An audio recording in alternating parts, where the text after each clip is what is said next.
ప్రకటన 17:1 ఆ 7 పాత్రలను పట్టుకుని ఉన్న 7 దూతలలో ఒకడు వచ్చి నాతో మాట్లాడుచు ఇలాగు చెప్పెను, నీవిక్కడికి రమ్ము, విస్తార జలముల మీద కూర్చున్న మహావేశ్యకు చేయబడు తీర్పు నీకు కనపరచదను.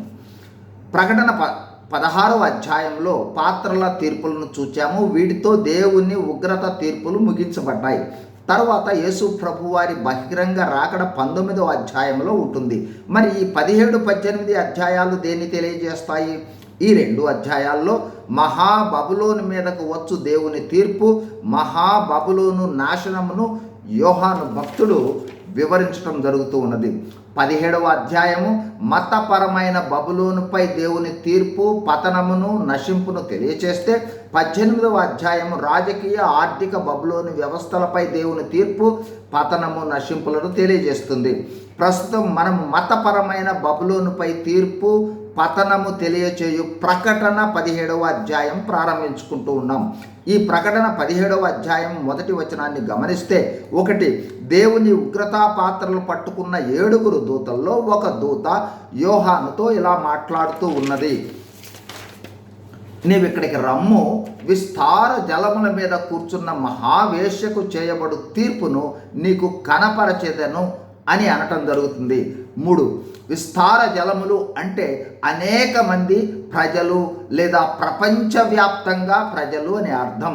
4 ఈ మహావేశ్య పేరు గొప్ప బబులోను. ఇక్కడ వేశ్య అను పేరు బబులోనుకు ఉపయోగించుటకు కారణము భ్రష్ట మతపరమైన బబులోనును గురించి వివరిస్తున్నట్లుగా గుర్తించాలి. 5 మహావేశ్య అంటే దేవుణ్ణి వ్యతిరేకించే మత వ్యవస్థ, గొప్ప వ్యవస్థ అని అర్థము. మత భ్రష్టత్వాన్ని, అవినీతి ఆలోచనల్ని కలిగి ఉన్నది అని అర్థము. 6 అవినీతి, అనైతికత కలిగిన ఆధ్యాత్మికతను కలిగి ఉన్న బబులోను అని అర్థము. 7 అంటే ఈ మహాబబులోను నిజ దేవుణ్ణి విడిచి అన్యదేవతలు, విగ్రహారాధన, అన్య మతాచారాలు, అవినీతి పరమైన ఆలోచనలు, ఆధ్యాత్మికతలను కలిగి ఉండుటను బట్టి వేశ్యతో పోల్చటం జరిగింది.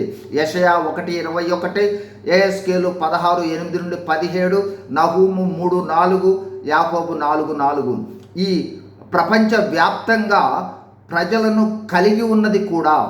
8 ఈ మహావేశ్య అనగా మతపరమైన మహాబబులోనుపై వచ్చు దేవుని తీర్పును నీకు చూపిస్తానని పాత్ర పట్టుకొని ఉన్న దూత యోహానుతో అంటూ ఉన్నాడు.